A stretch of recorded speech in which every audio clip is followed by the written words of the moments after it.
the best, and you got a podcast. Welcome to Side 1, Side B with Dave and Steve. I'm Steve. And I'm Dave. And joining us today is... Sean! He is our bandmate in The Illiterates, and we've been friends in the scene for, I don't know, like a decade, something like that. So Something like that, probably. Yeah. And I'm so fucking happy to be here. Thank you for bringing me here. And you'll find out why I'm so fucking happy to be here in just a few moments. They've already seen the title, so I think they assume why you're already... Oh, joy. So, today we are bringing in a record, and I am agonizing Sean by not telling him what it is until the last minute, but we also have a bit of a curveball with this release. So, I thought it would be a good idea for me to start by talking about my connection with Kiss, because these guys are probably like, why does he have most of the Kiss records, if not all of them? And You do? I do. I do have most, if not all of them. Dude, have you been checked out lately? I was going to say why, but you're about to tell us. Okay, sorry. Go ahead. So, my musical journey started with the rap to new metal to thrash metal pipeline. And the basic gist of it is all the guys in the big four of thrash, maybe not Slayer, but all the other ones are big Kiss fans. They've all done Kiss covers. A lot of bands that I respect have done Kiss covers and were influenced by Kiss. So because of that, I ended up wanting to seek out their stuff. And I was a teenager at the time. And I know Dave's planning on talking a little bit about this, but I think their tactics worked on me as a teenager like it did for like 70s teenagers, kind of in the same way, because they were kind of fun to collect for. Like, it was kind of fun. Like, they had a lot of vinyl records out there that were cheap and easy to find. I was able to collect their CDs pretty easily. And back then, I thought the rock that they made was pretty interesting to listen to. And I think that's kind of faded over time, but I kind of see them as like a Pokemon starter band, if that makes sense. Like, do you guys have like a band like that in your thing where it's like, yeah, I know they're not respected, but they're part of my musical journey when I was younger or something? No, I only listen to good bands. All right, Dave, do you have a reasonable answer to that? I don't know. In one way, I don't believe in guilty pleasures. You know, you like what you like, and that's fine. That's why I phrased it that way. Yeah. But I also have insufferable music nerd taste. So, yeah. So even as far back as, I don't know, like 16, 17, you didn't have like a starter band that got you on your path? You were I mean, there was a time when I was a teenager when what was on the radio was Creed, so I listened to Creed, but then I realized that was bad and never looked back. So, well, you know, that's kind of what happened with me and Godsmack. Yeah. I used to really like Godsmack, and then I was like, oh, they're doing ads for the Navy, so I should probably stop listening to them. yeah. Well, I'm sure there are some listeners that relate to that, so I guess I'll move on from that question. Yeah. Well, no, I mean, I could say there was a point in my life where I liked Korn, and I actually went to go see Korn in the Family Values tour when they were in Omaha. Mm-hmm. But it was funny because they were playing with Ice Cube, sorry, and Ice Cube actually like blew him off the fucking stage. Oh, that They doesn't did surprise way, me. yeah. he did way better, and I think I kind of lost interest after that. That might be kind of equivalent. I mean, Yeah. I still have like a soft spot for Kiss. Like, I'll occasionally listen to their stuff, but usually these days, if I do, it's the live album, because all their better songs are on the live albums, and they play them with more energy. So, Well, and that's kind of one of the things that, like, one of the main reasons I don't like Kiss is I think they're incredibly overproduced. Like, it feels plastic. I guess my answer to that is I always felt like they were generic cock rock stuff, and like, they were the Creed of their day. yeah. Well, and then there's Or Nickelback. Yeah. You know. there's kind of a thing with them too. Like, they kind of market themselves as like pure evil with like the demon makeup and the tongue and the fireworks. And then when you listen to them, they sound like a fourth-rate Cheap Trick imitator. I like Cheap Trick. Cheap Trick is good. but they just sound like generic power pop, but with this evil energy. Like there were bands around their time that sounded evil. And, like, if you're going to try to present yourself as evil, make music that fucking sounds evil. Yeah, don't be like, I want to rock it all night. Yeah. So it's like, like, the time they were doing their shit, you had, like... By the way, Gene Simmons, not on the podcast. I know that was a flaw. I know that was a flawless impersonation, but, Yeah, like... I invited him, but he didn't show up.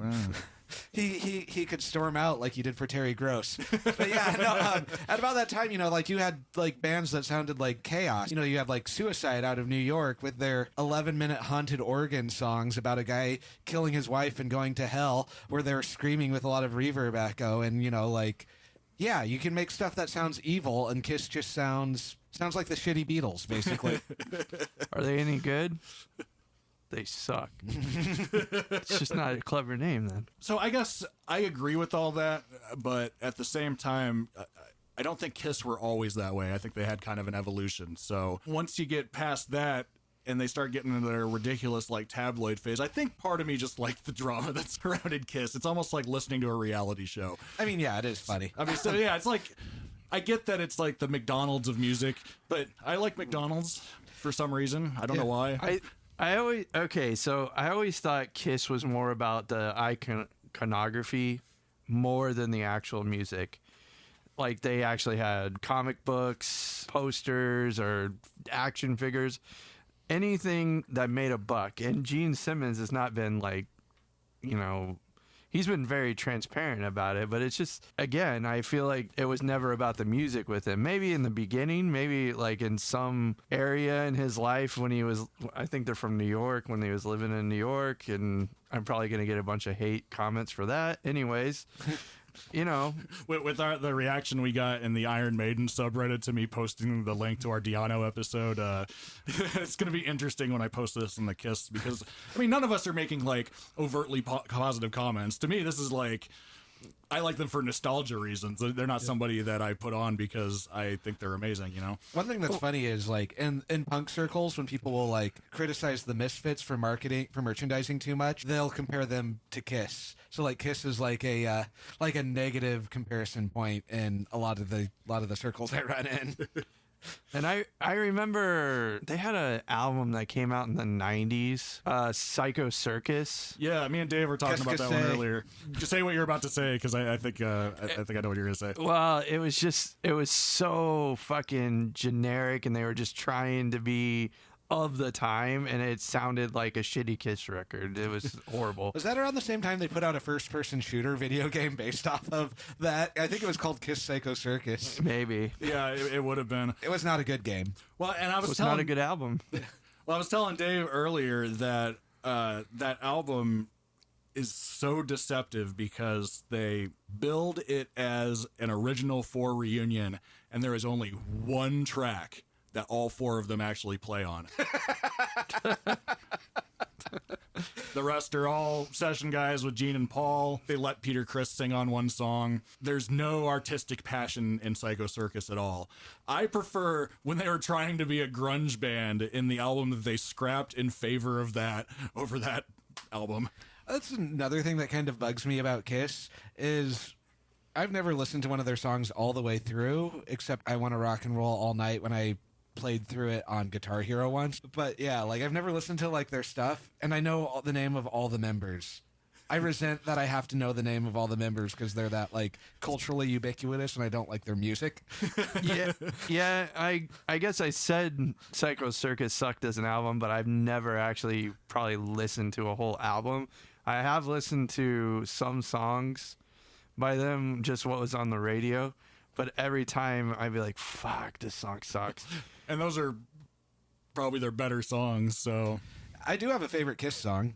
It's Black Diamond, and I like it because the Replacements covered it and played it better because it was a bunch of drunk 19-year-olds playing it as sloppy as possible on poor quality recording equipment, and that made it sound better, which is kind of what leads to to my theory that I think they're overproduced, and that's their main problem. Well, and it's funny you bring that up because I think the reason I got into Kiss, like I mentioned earlier, is because all of my favorite bands were fans of Kiss. And it's like Anthrax, Megadeth, have both done better covers of Kiss songs than Kiss did themselves. And so I think there's a lot of legacy of Kiss songs that were given their due because better bands covered it.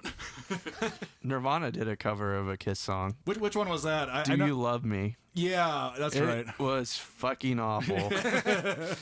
I was going to say the Melvins did Go in Blind, which was fantastic. I think Chris Novoselic and even said it was awful because they were drunk at the time. And it's just like, do you love me? There's a lot of like live drunk Nirvana like goof covers though. Yeah. So when the Puddle of Mud guy did the Nirvana cover years later, that was terrible. I wonder if he was just channeling his inner Kurt Cobain for that song. Maybe he's secretly a genius. I think we discovered that the Puddle of Mud guy is secretly a genius. You guys with me on that? No. No. All right. Flexo? Bender? No. The cats agree. The funny thing is, like, the But they Puddle lick of their own Mud guy buttholes. doesn't actually have a bad voice. I think he was just really off that day, and he probably was trying to sing it in a key that he could not hit.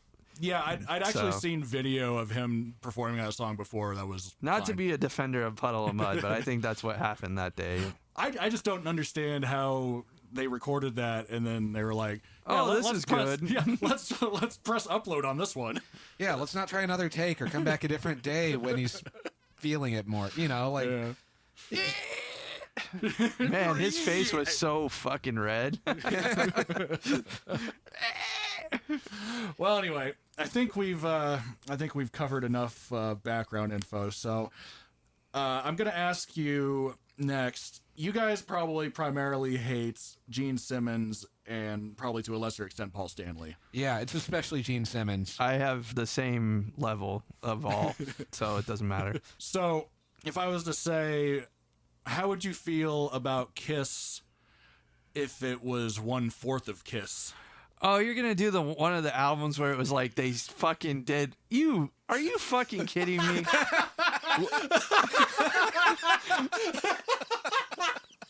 Yeah, they all did their own fucking album one time. Is this what you're doing to me? Yes. Which one? Simmons, Chris, What I think is the best one. Ace Frehley? Okay. Because I would not buy the Gene Simmons or the Peter Criss one. Oh, I've heard like my friend who's a fan of Kiss, he fucking hated the Peter Criss one. Oh, it's like crushed velvet pop songs. And I actually feel for the guy because he got in a car accident before he did that album, so he had to rush it. So I give Peter Criss a little bit of a pass on that. Gene Simmons, on the other hand, you would expect that motherfucker to make heavy metal, like the likes of which you'd never seen, with the way that he looks on the cover of it and the way he portrays himself. But it's like we said earlier, it was the shitty Beatles. Yeah. And it literally had a Disney show tune on it. Wait, what was the show tune?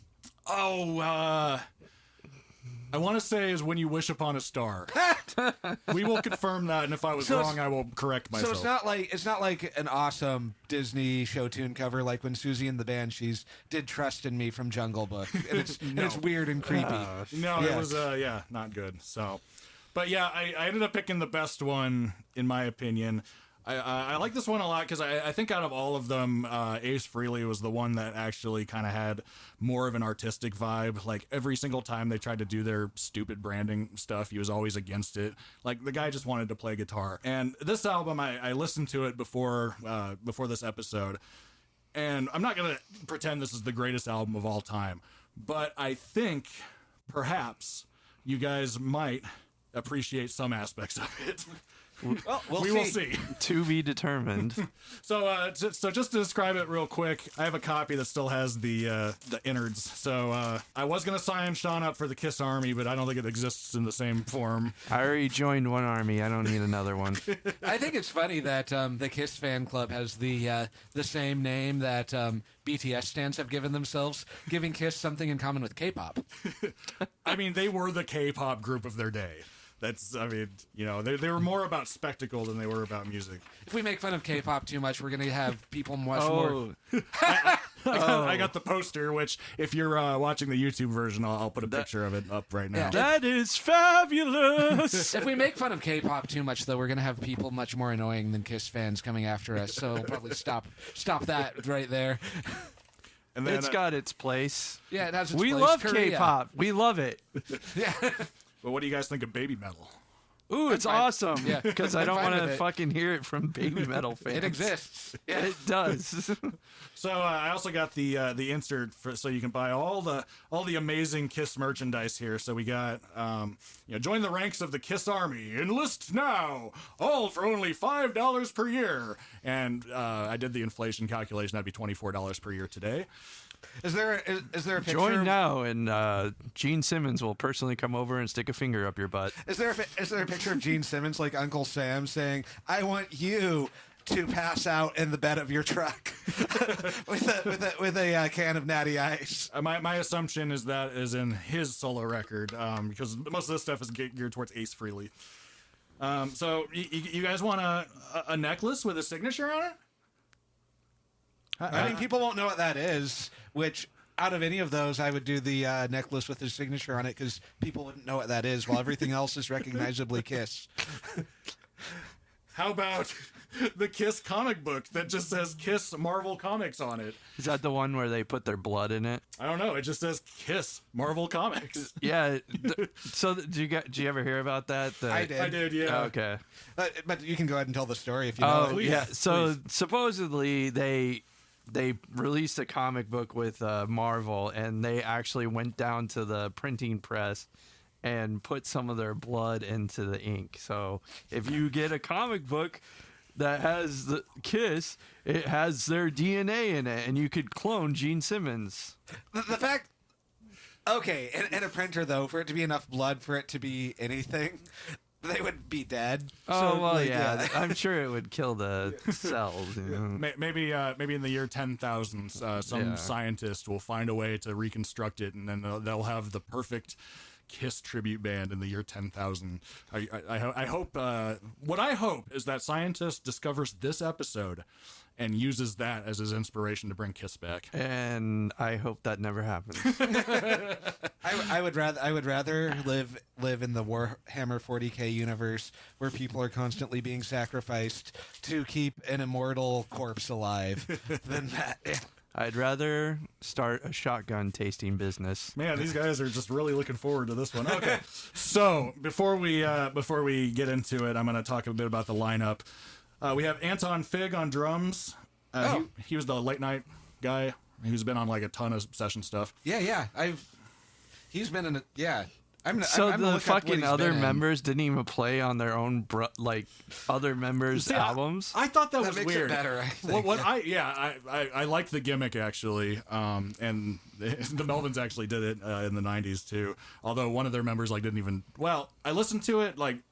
Buzzo said he didn't try, but I appreciated the noise it was. But what's up, y'all? Future Steve here.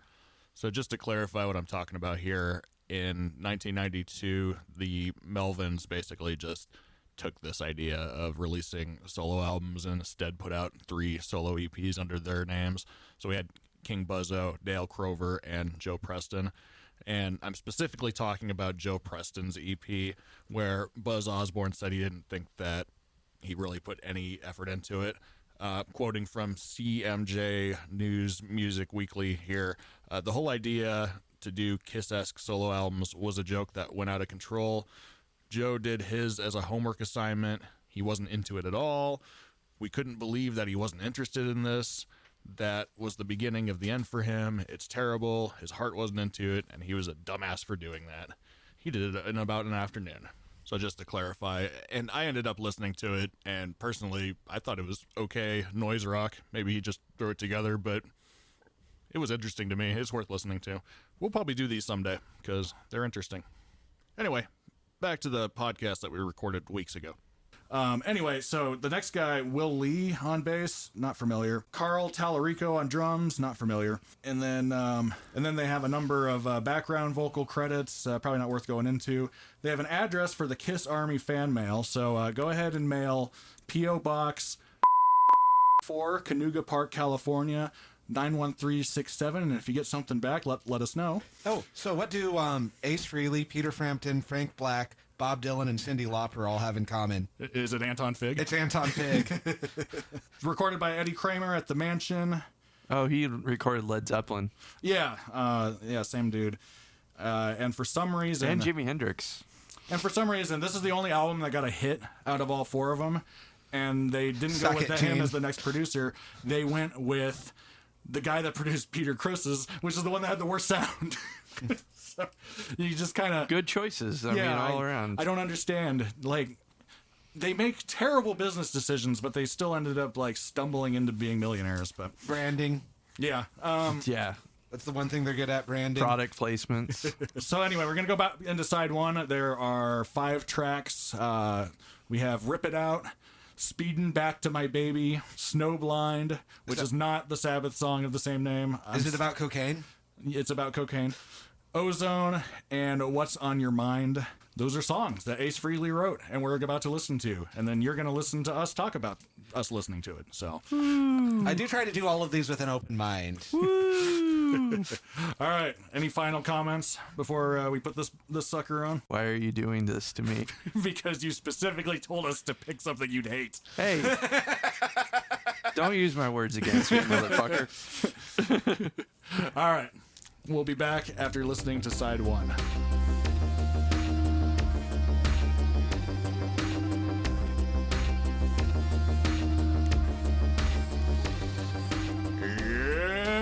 And we're back from side one. Dave, what's on your mind? What's on Your Mind was the only song off this side that I didn't hate. Maybe it's because it took me that long to get past like the lyrics and the choices for the vocal melodies and just like listen to the music itself. But yeah, no, like there are some moments across the whole thing that was okay, but then like the songs were too long and the lyrics were like Spinal Tap quality, you know, like Tonight I'm Gonna Rock You Tonight, on that level. Anytime there was a rhyme coming up, it was super choreographed and the most basic possible thing. Like at one point when he rhymed baby with maybe, I was like, I would just rather hear girl and world at this point. Just rhyme girl with world. That's better than this. I got a big kick out of you guys reacting to yeah, they are terrible lyrics. I never said the guy was a poet.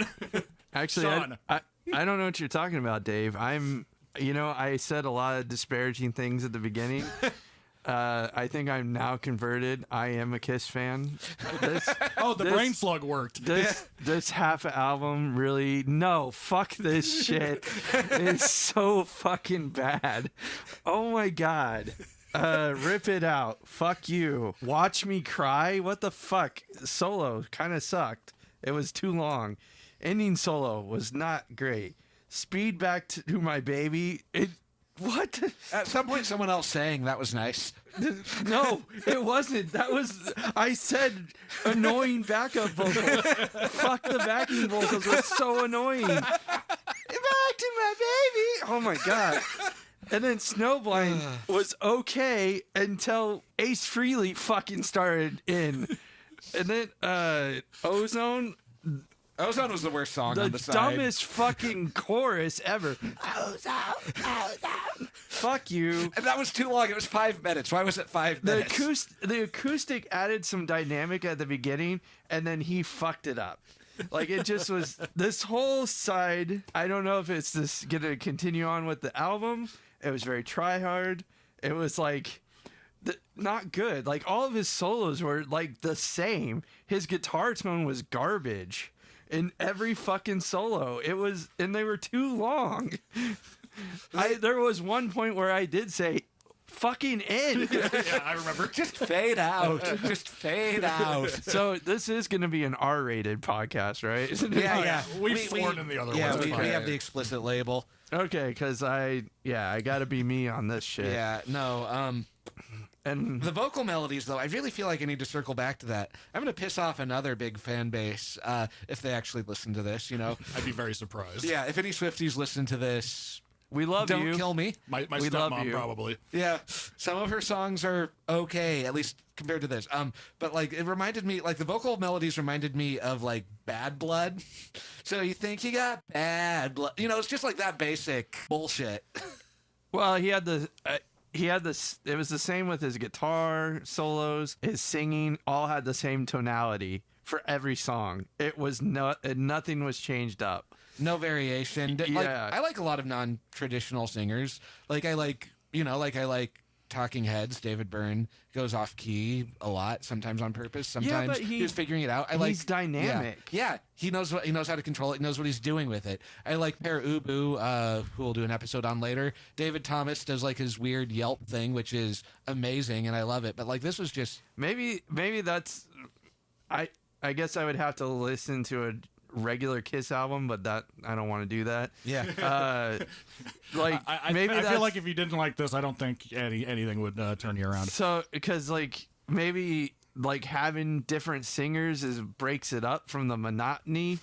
I don't know. I don't get why he thought this layout of the side one was good. This was the best-selling one, and it went platinum. Are you fucking kidding me? Oh What my year did God. this come out? 78. Well, at least 78. At least it was before I was born. 1978. Pass me the sleeve. I'm gonna. 1978. There was a lot of good music that came out in like 1978. But Metal- this went platinum. Let's listen to the Bee Gees. I would rather listen to the Bee Gees. So, I'm getting some mixed signals, but I'm sensing you guys didn't really get much out of this. I thought it was wonderful. No, I liked some of the crunchy rhythm guitar on that very last song.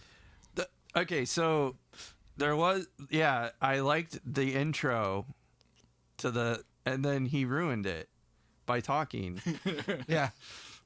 So, I have a much more positive opinion of this album. All right, let's hear it. All right. So, Let's tell you how you're wrong. artist objective scene. Anyway, No. This is objectively bad. all right. So, when it comes to my listening, I think I tend to prioritize the music before the vocals. So, his lyrics and his singing, like, never bothered. Maybe that's because I'm a big Megadeth fan, and I grew up listening to Dave Mustaine and his terrible lyrics, which admittedly aren't to this level. But I like the lyrics to Peace Sells, honestly. no, I mean, yeah, I guess, you know, Dave has some cringers, not all cringers, right? So for me, it's like I really like "Rip It Out" to me was a really good like driving song back when I was like a pizza delivery guy. So that one was always kind of in my pizza delivery guy playlist. I have never really liked "Speeding Back to My Baby." It's too fucking corny. Snowblind, fucking horrible. yeah, I've always skipped that one. Snowblind, I really do like. It's almost got like a Sabbath type vibe, and I almost wonder if he's like, I'm gonna do my own Snowblind with blackjack and hookers. I mean, Sabbath And probably cocaine. did. Yeah, well, I mean, Sabbath probably did Snowblind with Sabbath and hookers, but better. So, Ozone, yeah, I don't hate it. And What's on Your Mind, I think, is a decent song. Okay. So not exactly, it's not the glowing endorsement of it, but when I was a kid, I really enjoyed listening to this, and as an adult, analyzing it, I mean, it still ticks that like nostalgia portion of my brain, but at the same time, I'm getting so much joy watching you guys react to how bad this is. I would rather listen to this than Love Gun, for example. Oh, yeah. But yeah. No, that's my favorite song by Kiss. My original idea for something similar to this was called The Musical Masochist, where I would torture my friends with bad records I've bought. Dave said, I don't want to do all that. And I said, all right, well, we're going to do some of that. So this is... I actually didn't intend this to be like a masochist record, actually. I was legit curious because, you mentioned you enjoy less traditional singers. So I thought maybe in this context you would, but I think you probably wouldn't mind these vocals if there was substance to the lyrics, I'd assume. Yeah. Yeah, so and I think that's fair. Maybe. Yeah. I don't know. They're pretty bad. So musically, you didn't get anything out of it either. Musically, it was okay until he started doing more. Like, some of the intro riffs were good. Let's see, I had written down. I did like the bluesy rock until for Speeding Back to My Baby until he started talking. And then I'm seeing a theme here. yeah, Rip It Out. It was okay. It was just very generic love song. Again, I hated the lyric "Watch Me Cry." What the fuck? Anyways, ending solo was pretty cringy, and I hate that word, so I can't believe I just said it. And then "What's on Your Mind?" Like I said, lyrics suck, but the music was okay. It felt like he was doing a solo record, and he's like, "I want it to be balls out and like the best fucking thing ever," and it just was, it. I don't know. I don't know. I don't know enough Kiss discography to really be a connoisseur or Yeah, and that's part of the reason why I was very curious to see your guys' take on this is because you don't have that attached to it. So you guys really got to like cut right through it and go, "What the fuck?" You know, it was really interesting to see. I have second guessed and been embarrassed by my own lyrics before. Nah, they're good. So we actually accomplished something with this. So I think that's a net positive. What do you think, Sean? Sure. Maybe. I'm seeing the Nom helicopter like fading in and out behind you. All right, Little PTSD. Yeah. side 2. Fuck, One there's second, another Dave. side. Side 2. So we got 4 songs. So That means they're longer. no, I think on an average they're shorter. So Okay. you guys gonna have less stuff. No, to they deal are with. longer. So side 2, New York Groove is a Hello song that's from the glam rock band Hello. I think if you guys are gonna like anything on it, it'll probably be that one. And it's not the one that he wrote. So I do like 70s British glam. I'm in Need of Love. Wipeout is weird, and Fractured Mirror is an instrumental. So, you guys think he's gonna turn this side around? Sure. yeah. I think I mean, it's- yeah. you didn't think Diano would turn his side around. So. He did. Yeah. So, you know. I fucking doubt it. All right. We're off to the New York Groove. We'll see ya on the other side. I hope it's shorter.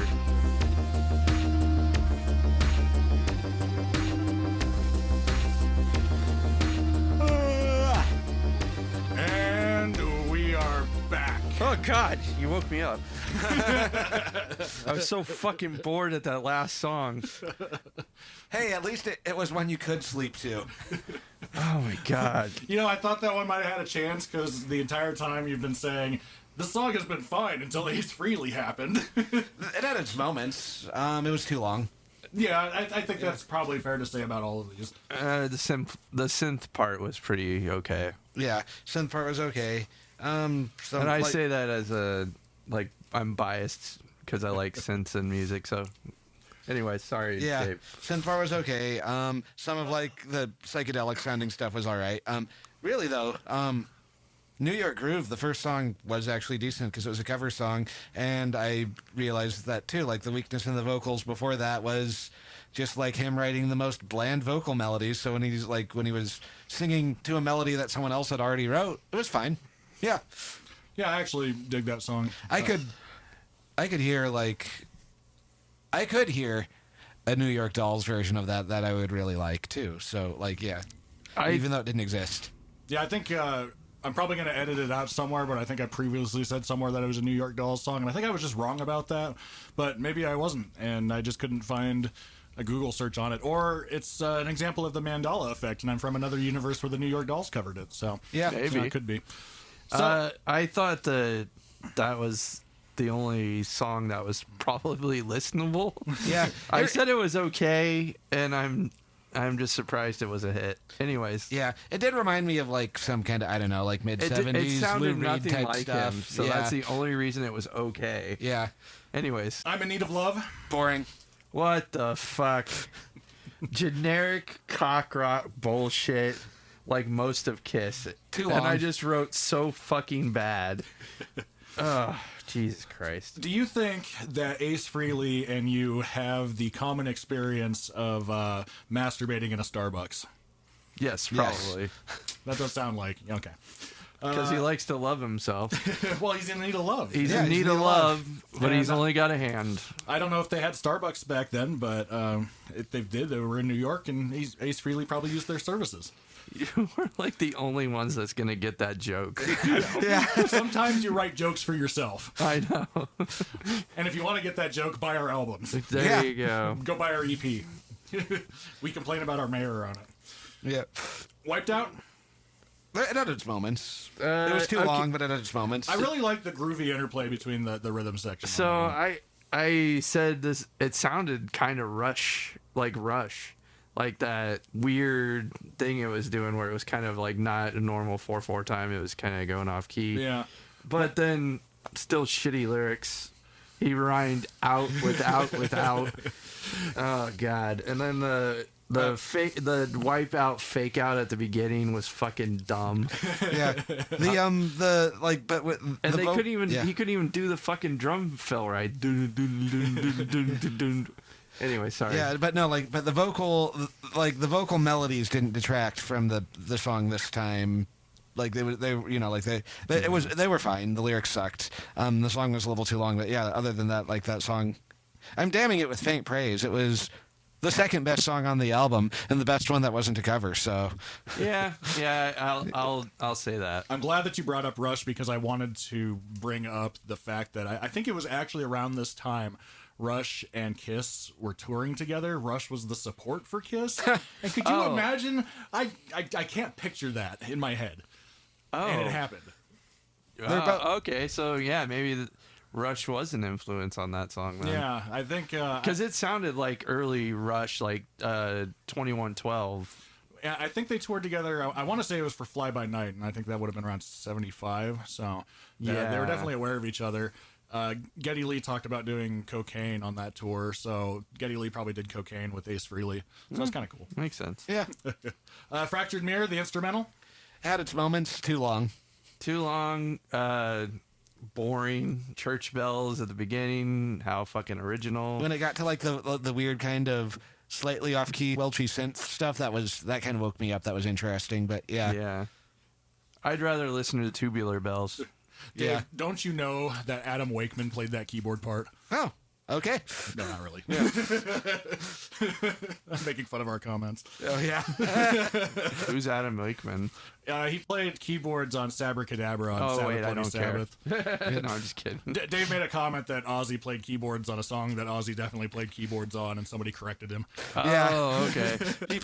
People explain stuff to us in the comments sometimes. They mansplained you? Yeah, and I completely encourage that. Please correct us, especially if we're wrong, but also if we're not wrong, because that's engagement. Give Yeah. us engagement, and we will enjoy getting your engagement. So, I can't wait for the fucking hate mail that I'm going to get for hating on Kiss. oh, I know. We're going to get so much engagement, and that's the only thing that matters. All attention is positive attention. My perceptions aside, too, I think, Dave, you mentioned this as well, is this is the better side. The songs, for me, none of the songs on this album had good lyrics. I've always ignored the vocals, even back in the day when I really enjoyed this album. I think instrumentally, this album has a lot of really interesting moments that really helped shape my guitar playing. And I also think I really enjoyed the idea of some guy, he was already famous, and he just took a stab at the vocals. It might not have been a successful experiment, but, to me, this is an album of a guy trying his best. And I think, it inspired me, despite not being a great vocalist myself, to do it for myself. So in the end, I think I have this album to thank for that. Yeah. Sorry I shit on it. Oh, no, please don't apologize. I've been thoroughly enjoying this. Well, I was going to shit on it anyways, but I apologize that it was so influential. Well, it led me to bigger and better things. And these days, I'm listening to Eminem right now and trying to figure out why he attacked Moby. So those are my musical priorities. That was odd, wasn't it? I I think it was a whole beef they had. Like, Moby said something about Eminem, and then in the press. And He did. It was the mildest of criticisms. Like, it was kind of like, hey, maybe you should just like make your lyrics less homophobic. That'd be kind of cool because you're pretty talented. And Eminem's like, fuck you. And then he drew a picture of him choking Moby, and Moby said that he like screwed up on it, and he turned it over and drew another picture of him choking Moby, but he got like both of them.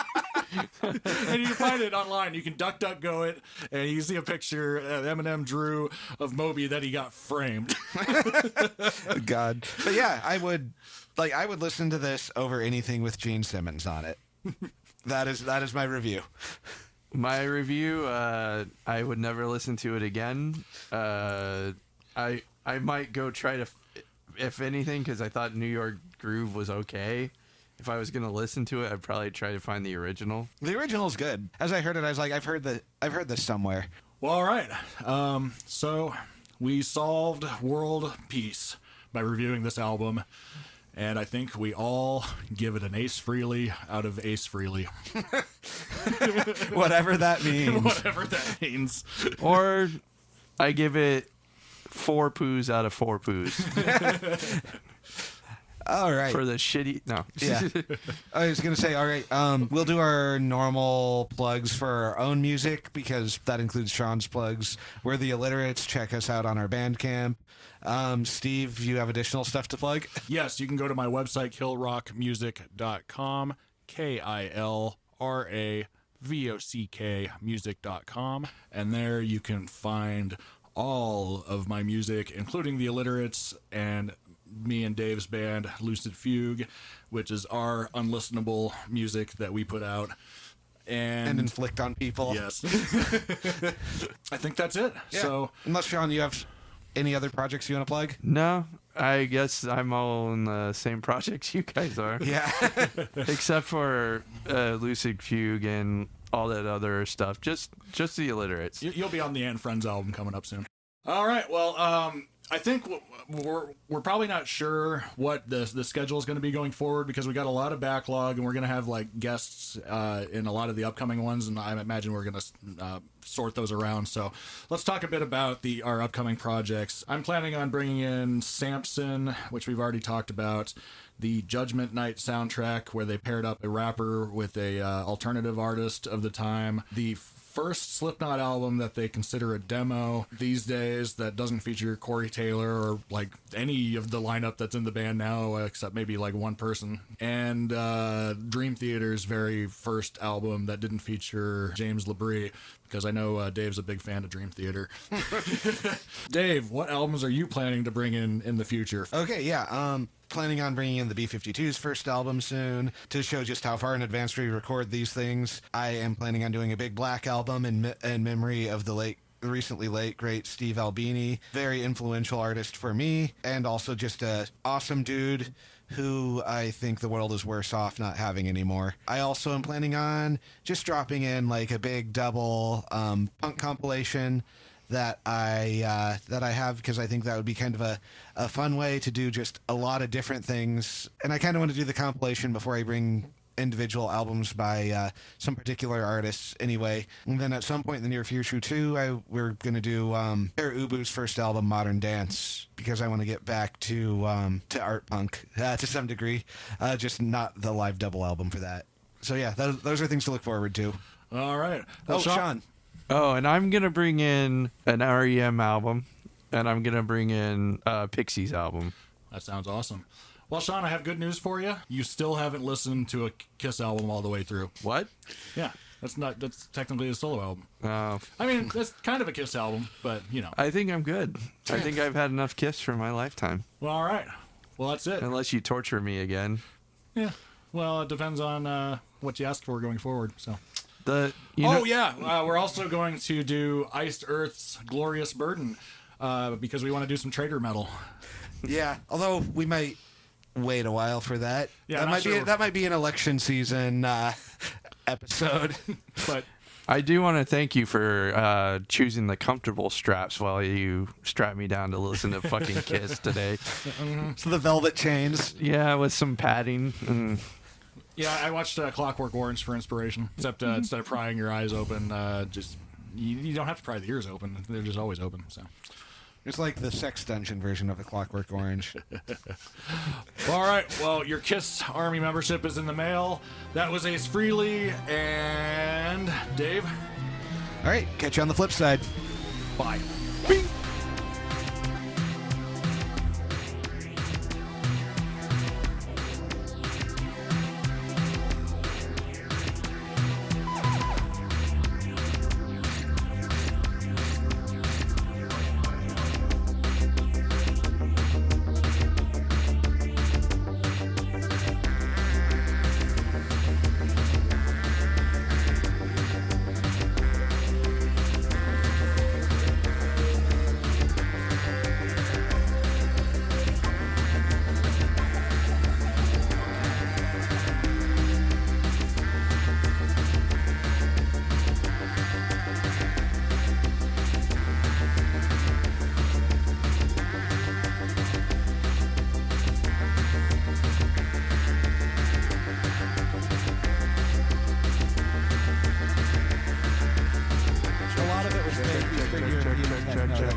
Like that. Some producer with computers fixes all my shitty tracks. I am Steve. I am Steve. I am Sean. I am Steve. I am Steve. I'm rocking the suburbs. Keep saying that, Sean. I am Sean. I am Sean. Yeah. Sean is me. Me, Sean.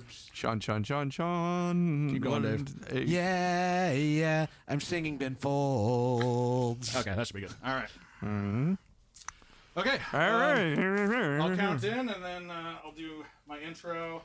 Hi, Dave. My name is Steve. Hi, Steve. I'm Dave. Who's this guy? This guy is Sean. Maybe he should introduce himself. Hi, I'm Sean. What a stupid name. Anyway. What a dumb fucking name. Fuck it, we'll do it live.